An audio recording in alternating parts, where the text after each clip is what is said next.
recap video where I'll be breaking down all the action from this past weekend's playoff games. We just had two. The first was the Kansas City Chiefs versus the Baltimore Ravens, and the second was the Detroit Lions versus the San Francisco 49ers. So if you happen to miss these games, or if you happen to watch these games, I'm going to be doing a brief recap on each of them. So first off, we're going to start with the AFC Championship game. This was between the 3-seeded Kansas City Chiefs and the 1-seeded Baltimore Ravens, and this game took place in Baltimore. And before I get into any of these stats and figures or anything from it, let's just react to this game. Baltimore, what happened? What was I watching on Sunday? This was such a baffling loss to see unfold.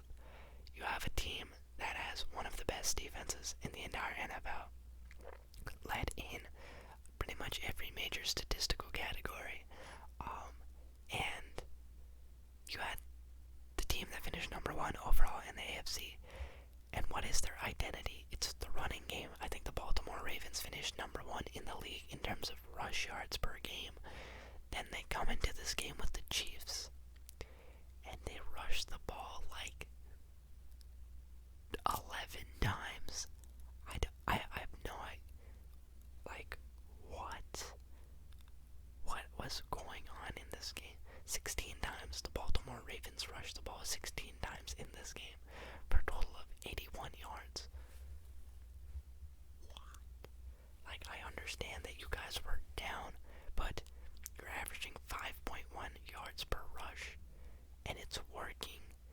Gus Edwards had 3 carries in this game, and he got 20 yards on those 3 carries. Why did you abandon the rushing game? It doesn't make sense. That's your whole identity the entire season. That is your defining trait ever since you guys have gotten Lamar Jackson. Yes, he is a very good passer. Yes, he's gotten much better from the pocket. But truly, at your core, this is a rushing team, a very dominant rushing team as well. And yet they just gave up on it. And the mistakes were crazy. Baltimore, in the first half, allowed 17 points to the Chiefs. And you live with that. That you adjust, you scheme, you have a good defense, you put your faith in your defense to be able to stop them. And they did. That's the worst part. Kansas City was shut out in the second half. They did not score a single another point. And yet the Baltimore Ravens still could do absolutely nothing in this game. How do you manage to do that? You completely stop the Kansas City Chiefs from scoring in the second half of the entire game, and you still manage to lose. They only put up 17 points.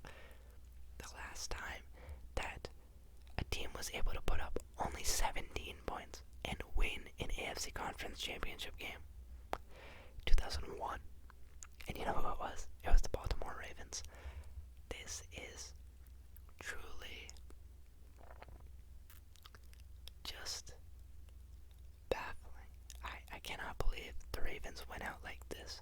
Like, of all the ways to go out, if it's a shootout, it's, it is what it is. Your defense did the best they could. They had a good season, and you tried. You competed to the last second. But honestly, this was a pathetic performance, and it was characterized by just a lack of composure. Zay Flowers, like, while he was one of the most productive people on the Ravens offense, he is also one of the biggest reasons why they lost this game. Just situational awareness. Big deep ball from Lamar Jackson to Zay Flowers in the third quarter. I want to say like a 50-yard catch and run. You get stopped, and then Zay Flowers turns his defender over on the ground, stands over him, and gets a taunting penalty. Now, yeah, Joe Burrow spoke out about this and said, like, this is soft. Let the guys play.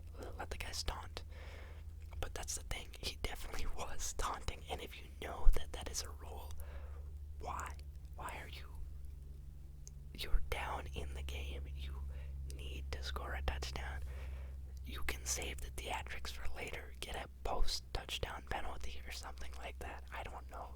Or just have the decency to not be penalized for taunting. It's not that hard of an ask, I don't think. And so the Ravens get set back with the penalty yardage. Then Zay Flowers gets the ball again. He dives for the end zone, which I don't think is the worst of ideas. They wanted to score, he was close. But the Chiefs make an incredible play on the ball, knock it out. They recover in the end zone. Chiefs ball going the other way, it's a touchback. But if Zay Flowers hadn't received the penalty, would they have called that play? Would he have needed to dive into the end zone? Maybe not, but we will never know. We will never know because this is how it panned out. You have, obviously, that is a turnover at the 1 yard line. You have Lamar's fumble in the first half. That one, they didn't lose any points from it. It seemed like they were going to be in a really big hole, but their defense stood tall in that moment, and they didn't really suffer from that last fumble. But then you had the pick. You drive down the field, you get to the opposing 25, and you throw a pass into the end zone that's in triple coverage, and it gets picked off, and it's just like, that was a questionable decision. Zay Flowers, obviously after his big screw up, he was upset. He was upset with himself, and he slammed his hand into the bench and cut up his hand. So now he's injured, and it's just, you need to stay composed. And the Ravens could not do it. They forgot who they were in this game. If they had a little bit more composure, if they stuck to their true identity and didn't just abandon everything because of a 10-point lead, I think that they could have won this game. There were multiple opportunities for them to go up, and they just could not capitalize. And truly, I have to say it's a little pathetic. The Chiefs, on the other hand, very good first half of football. You're going against one of the best defenses in all of football, and they were able to take it down the field pretty easily. They deferred. They let the Ravens have the ball on the opening drive, immediate 3-and-out. So great job by their defense. Then they took the ball down, scored a couple times. They got a field goal, even created a turnover. They couldn't really capitalize on the turnover with a touchdown, but still, they did a great job. Immaculate first half from them. Second half, yeah, they struggled. They struggled big time. The Chiefs couldn't really run the ball in this game, but they didn't stop trying. That is a very key component. 89 yards on the ground, not that many, but they ran it 32 times because it's too predictable. If you don't switch up the run and the pass, then the defensive scheming is just going to be the same look every time. If you don't give them a layer of unpredictability with what you're going to run, then they're just going to keep playing pass defense, and that's kind of what happened. I really don't understand it. Chiefs defense did a heck of a job in this game, taking one of the top scoring teams, I think the second most scoring team in the NFL, limiting them to 10 points across the entirety of this game. Hats off to them. This Chiefs defense is legit. And yeah, now we can take a look at some of the facts and figures. So, leading this game in terms of passing, you had Lamar Jackson for the Baltimore Ravens. He finishes this game with 20 passes completed of 37 attempts, 272 yards, 1 touchdown, and 1 interception. Passing the ball for the Kansas City Chiefs, on the other hand, you have Patrick Mahomes, who led the way with 30 passes completed out of 39 attempts, 241 yards, and 1 touchdown. Rushing the ball, Isaiah Pacheco, he was limited very heavily, but he got the ball a fair number of times in this one. He had 24 carries for 68 yards and 1 touchdown. For the Ravens, it was all Lamar. Lamar Jackson finished with the most rushing yards as well, totaling 8 carries for 54 yards. And then in the receiving game, Travis Kelce playing with a shot to take an all-time record from Jerry Rice. He needed 7 catches in this game to have the record for most catches in the postseason by a player. And he did it in the first half itself. It was pretty remarkable. Travis Kelce finished this game with 11 catches for 116 yards and a touchdown. Fantastic game by him. And on the other hand, you have the Ravens being led by Zay Flowers, rookie sensation. He finished with 5 catches, 115 yards, and a touchdown. Realistically, should have been 2 touchdowns. He was so close, and it was like one taunting penalty away.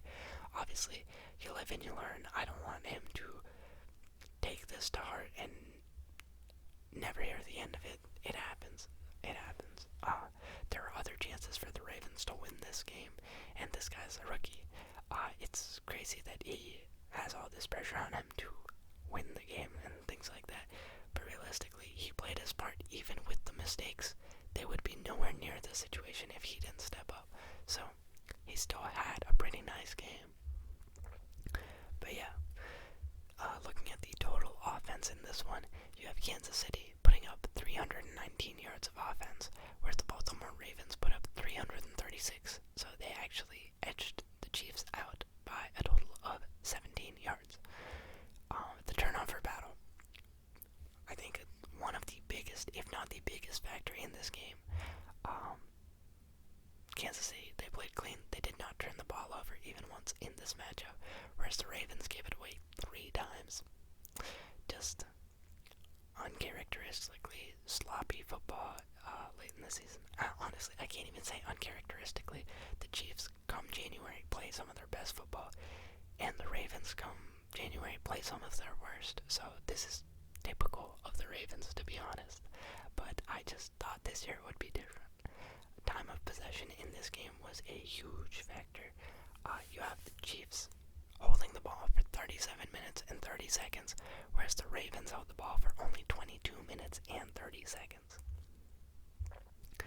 In terms of offensive breakdowns, you have the Chiefs gaining 230 yards through the air and the Ravens gaining 255. That is because the Chiefs suffered 2 sacks. Patrick Mahomes was sacked twice and they lost 11 yards from it, whereas the Ravens allowed 4 sacks for a loss of 17 yards. One of those was pretty critical too because it pushed them out of field goal range, and in a game where you lose by 7, 3 points matters a lot. It really would have helped them.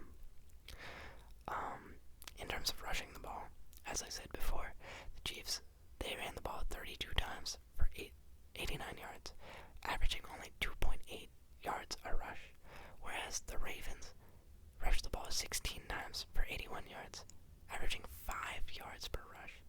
So really, like, if they had rushed the ball a little more, maybe they would have had more success on the offensive side of the ball.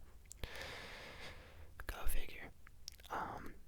In terms of red zone efficiency, the Chiefs were able to travel down the field into the red zone 3 times, and they were able to capitalize with 2 touchdowns on their 3 trips. The Ravens, on the other hand, they leave the game empty-handed. They were able to make the red zone only once in this entire game, and on that one trip, they fumbled at the 1-yard line. Once again, 2 fumbles lost, one from Lamar Jackson in the first half, one from Zay Flowers in the second, and then a costly interception by Lamar in the third quarter as well. And in terms of third down efficiency, the Chiefs had a decent time in this one. They finished with 8 of 18 third downs converted, whereas the Ravens finished 3 of 11 on third down. In terms of fourth down conversions, the Chiefs actually failed on one of theirs. They went for it twice on fourth down and they converted once, whereas the Baltimore Ravens went for it twice and they were actually able to complete it both times. Now, do I blame anyone in particular for this Ravens loss? I don't think so. I mean, Lamar tried. He tried his best. It's not that it was a lack of effort or anything like that. He was slinging it. He threw it 37 times, which is his 3rd highest this season. He was the leading rusher. And he made some solid passes.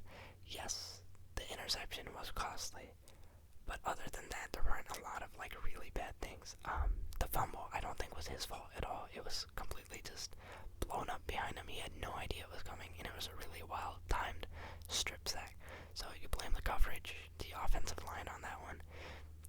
say you blame the coaching. And as a coach, you have to have your guys prepared in situations like this.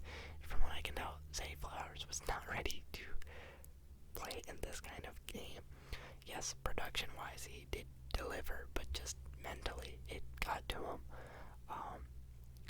And yeah, in terms of offensive composition, they didn't stick with it. Like, if you take a look at the other game, the hole was much bigger. You are only down 10 points in this game. You can still run the ball, but it seems like the Baltimore Ravens forgot that for some reason. And, they paid the ultimate price. They go home yet again, another season where they finish as the top seed, yet they walk away with nothing to show for it at all, really. Lamar Jackson moves to 2-4 in the postseason. He is unfortunately putting together one of the worst postseason records that you can have.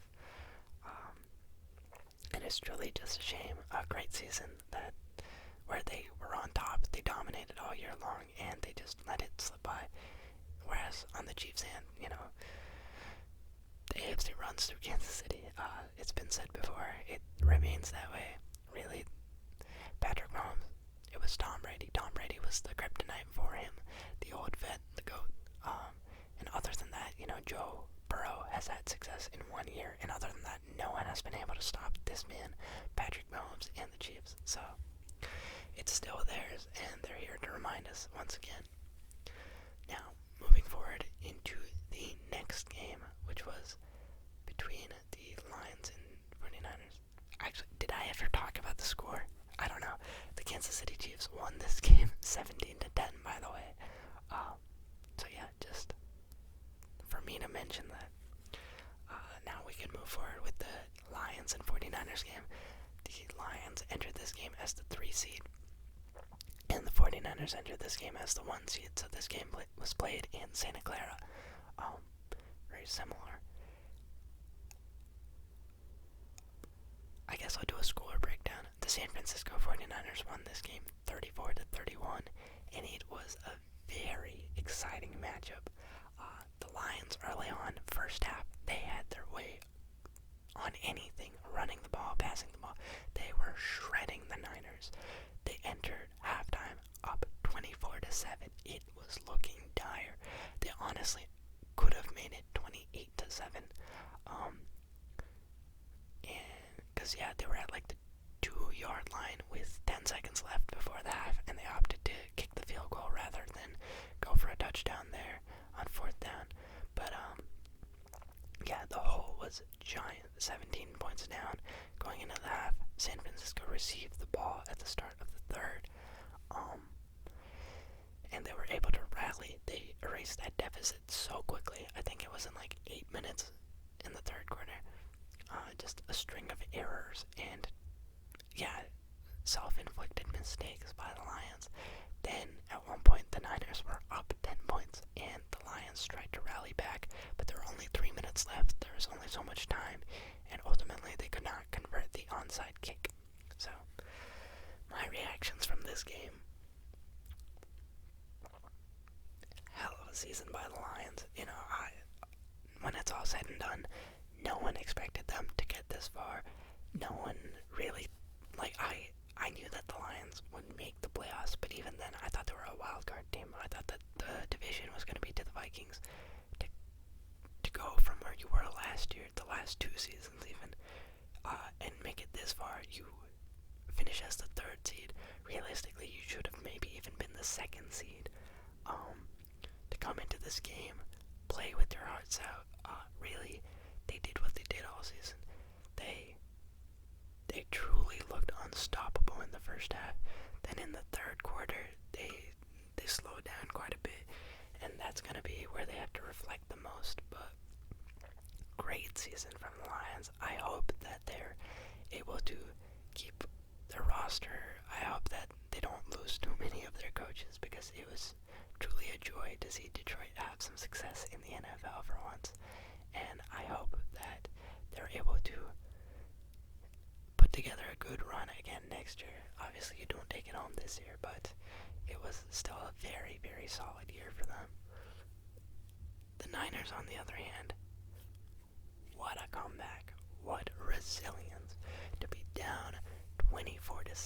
on your own home field. With everything that happened last year, everything that happened this year, it looked really bad. But the Niners stuck to who they are. Even though they were down 17, they didn't abandon their run game. They still handed the ball off. They had a variety of looks that they were providing with the Lions. Their defense stepped up. Defensively, very similar to the Kansas City game. I mean, the Ravens defense shut out the Lions. The Niners defense didn't allow the Niners defense didn't allow the Lions to do anything until there was a minute left in the first half, or in the second half. So at that point, it was too late. They were just playing prevent. So it makes sense that the touchdown came, but their defense did a great job, and their offense was magnificent. Great poise, great composure, just having faith and staying true to who you are as a team. What a game. What else? In this game, obviously there's been a lot of controversy about the fourth down calls. Dan Campbell is one of the gutsiest play callers, one of the gutsiest head coaches there is in the NFL. And one thing that is of note since he took over in Detroit is he has gone for and converted the most fourth down attempts in his 3 years as head coach for the Detroit Lions. Very gutsy guy, and that was on full display in this game. They had a couple of fourth down opportunities. One towards the very end of the first half, where there's a few seconds left, fourth down and 2 at the fourth and goal, basically at the 2-yard line, and rather than going for that touchdown, honestly would have been really bad for the Niners. They opted to kick the field goal, settle for the 3 points. So they take the 24-7 lead. Then, the Niners get the ball in the next half. They score. Detroit gets the ball. They take it down the field, and they approach a 4th and 2. Now they draw up a play that was pretty darn good. And I honestly see nothing wrong with the fact that they went for it on 4th down there. Yes, they were in field goal range. Yes, they could have taken 3 points. But it was a drop. It was a beautifully delivered ball. And the guy just dropped it. So in hindsight, you're going to be like, they totally should have kicked it. It's guaranteed points. But is it really a guarantee that you're going to kick those points? What, Tyler Bass missed a 44-yarder a couple games ago. You had Jake Moody missing a 48-yarder in this game. You could easily argue the other way, that when they're at the 4th and 2 around the goal line, if they had gone for a touchdown, maybe they would have been up. Maybe that would have won them the game. But the play calling is what the play calling is. Detroit's identity the entire year has been, you go for it on 4th down. And it wasn't like it was a bad call. It was just bad execution. Really, Josh Reynolds, his hands very questionable in this game. Dropped the ball on 4th down, dropped the ball on a critical 3rd down later in the game. The guy just could not be depended on when the situation called for it the most. And that is really what it comes down to. Jared Goff, I don't think, deserves any blame in this loss. He was wheeling, dealing. He put the ball exactly where it needed to be most of the time. The only 2 throws I can really say that were that bad,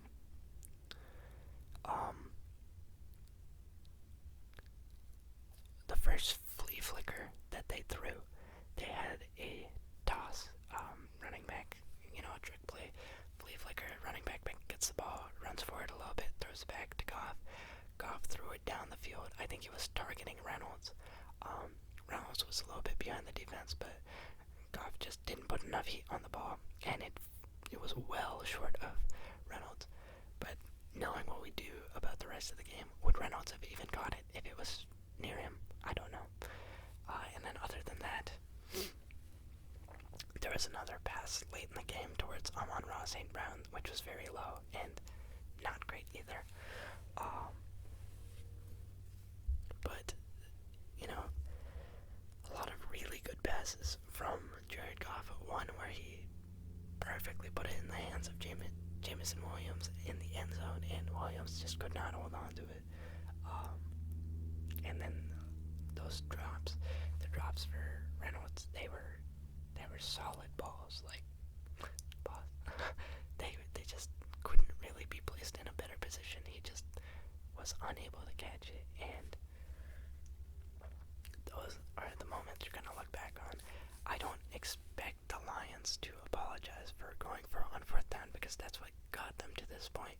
That is the gutsy style that they play, and it pays off.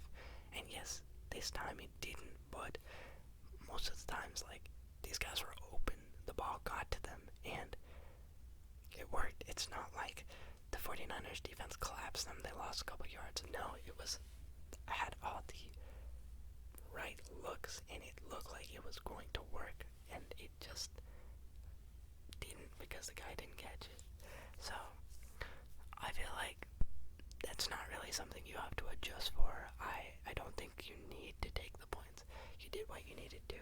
Just some uncharacteristic mistakes late in this third quarter.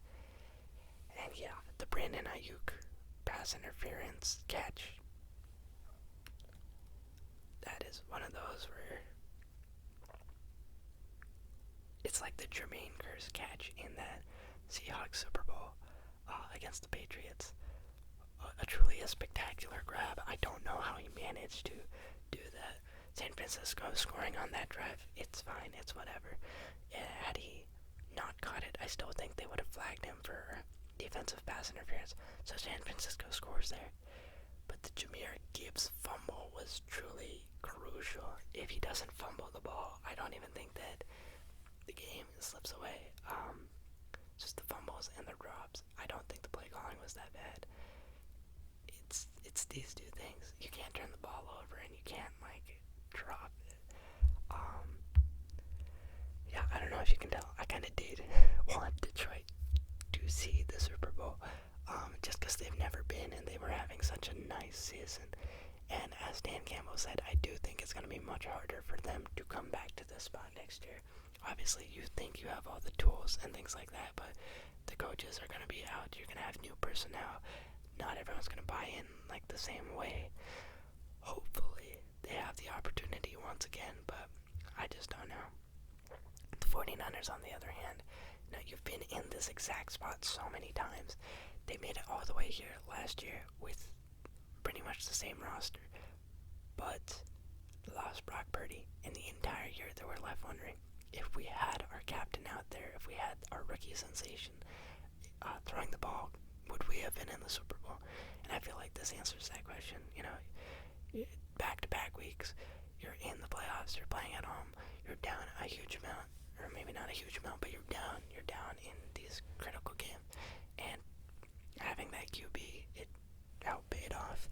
They were able to compete, they were able to come back on top, and they advanced to the Super Bowl. So they get over the hump that they were stuck at the last 2 years. Obviously, the last time you went to the Super Bowl, you saw the exact same people, the Chiefs. So maybe there's a little bit of PTSD, a little bit of fright, but I think Niners fans will be more confident in their abilities this time, just because Jimmy Garoppolo was not necessarily the reason why you were winning games, whereas Brock Purdy in this game scrambled when he needed to. He got those yards on his feet. He made a lot of really good throws. This is the quarterback you've been looking for. So you finally have your all-star caliber roster, and you have a healthy QB to lead you all the way. So we'll see if they can get it done. I've just been yapping for all this time. Let's talk about what happened in this game. So, in terms of passing, Jared Goff led the Lions with 25 passes completed on 41 attempts. He had 273 passing yards and 1 touchdown. On the other hand, you have Brock Purdy for the 49ers, who had 20 passes completed on 31 attempts, 267 passing yards, 1 touchdown, and 1 interception. Rushing the ball, David Montgomery led the way with 93 yards for the Lions on 15 carries, and he also added a touchdown to that. Christian McCaffrey, on the other hand, was the leading rusher for the 49ers. He had 20 carries for 90 yards and 2 touchdowns. McCaffrey early on in this game was having a very tough time. Lions defense is very stingy, but they just kept feeding him, and over time he got bigger and bigger chunk plays. So good job by the 49ers for continuing to run the ball. Receiving the ball, very productive day from Sam Laporta, who finished with 9 catches for 97 yards. And on the other hand, you have one of the star wide receivers for the 49ers, a guy who really helped them win it, Deebo Samuel. He suited up. It was questionable the entire week whether he would be healthy enough to play this game, but he said, I'm good to go, I'm not predicting anything. And he got 8 catches for 89 yards in this one, and it was truly critical in the 49ers victory. In terms of offensive production, the Lions finished this game with 442 yards of offense, whereas the San Francisco 49ers finished with 413. Both teams lost the ball once, 1 turnover each, and time of possession was pretty close, with the Lions holding the ball for 27 minutes and 48 seconds, and the 49ers holding the ball for 32 minutes and 12 seconds. Looking at that offense in a little bit of more detail, it was very close. You have 260 yards passing for the Lions, with 13 yards lost on 2 sacks, whereas the Niners had 258 yards passing, with 9 yards lost on 2 sacks. Then rushing the ball, lots of rushing in this game. Detroit finishes with 182 yards on the ground, and the 49ers finished with 155 yards on the ground. In terms of red zone success, the Lions went 3 for 4 on the red zone attempts, so they made it quite a few times, and they had success quite a few times. The Niners, on the other hand, were 4 of 5, so the difference there being they were able to make it one more time and convert it. Pretty low pretty unpenalized game. 2 penalties for 15 yards on the Lions in this one, and 3 penalties for 20 yards on the San Francisco 49ers. Both teams lost 1 turnover, and in terms of third down, it was honestly very easy for both teams. 6 of 12. Both teams went 6 of 12, dead even.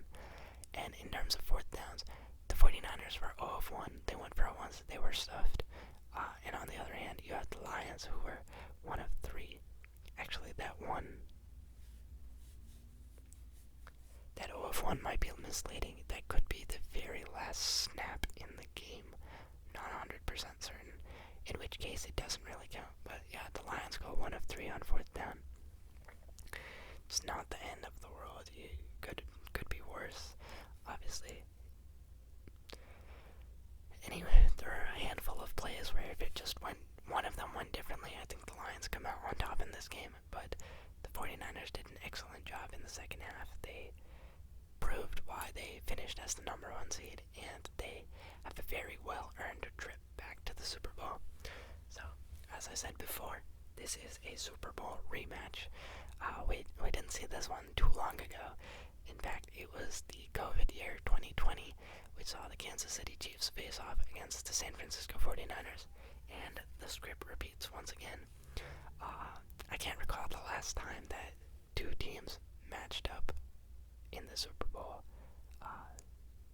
like back-to-back like this. Well, not back-to-back, but like this recently, and then are going to match off against each other again. It's definitely been a while, but very interested to see how it plays out. I'll definitely make a video about it once we're actually closer to the date of the Super Bowl. This upcoming weekend, rather than having a real football game, we just have the Pro Bowl, which not many people care about. I personally don't really care about it that much, but maybe I'll break down some stuff from the Pro Bowl, and whoever decides to compete in it. But yeah, that sums up your AFC and NFC Championship games of this 2024 postseason. They're entertaining. I didn't really care for the Chiefs-Ravens game. Like, I won't lie, it was a boring game the entire time. I was just hoping for one thing in the second half, and it wasn't happening. And yeah, I didn't care for it. The San Francisco 49ers and Detroit Lions. This is one of the best football games of the playoffs by far. It had everything you could hope for. High scoring, one team getting a huge lead, the other team coming all the way back, not knowing who was going to win until the very last minute of the game. Like, high stakes football and high intensity. Yes, defensive games can be fun, but this wasn't, the Ravens game wasn't like, it wasn't my vibe. But yeah, thanks for watching. If you made it this far, feel free to like, comment, or subscribe. I'll be putting out more videos as the week goes on. This week is a little bit more busy for me. I'll definitely have at least one more video this week though.